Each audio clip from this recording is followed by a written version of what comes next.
Hi, this is Scott and welcome to My Aldi Kitchen. On our last trip to Aldi, we were kind of looking around to try to find something a little healthier to fit in our diet. Not necessarily to get rid of meat altogether, but maybe to have a couple nights that we do a little meatless variation. So as we were walking through, we found these root vegetable fries, which then initially came to mind how much I love French fries. Now I love chili fries. So why not take these root vegetable fries, which are parsnips, carrots, and red beets, roast them in the oven with some garlic, and top them with a great vegetarian chili that we're gonna put together.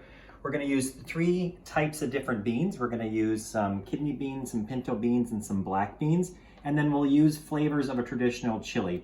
We'll add in some cumin, some chili powder, and so forth, and we'll add in some great vegetables like red pepper, some carrots, and so forth. You can then go wild and top it at the very end with some cilantro and some sour cream in Mexican style. You won't even miss the meat and you won't miss the French fries because this is going to be better than you can get anywhere at a Coney Island. So hopefully you'll love the recipe, and thanks for stopping in today in My Aldi Kitchen.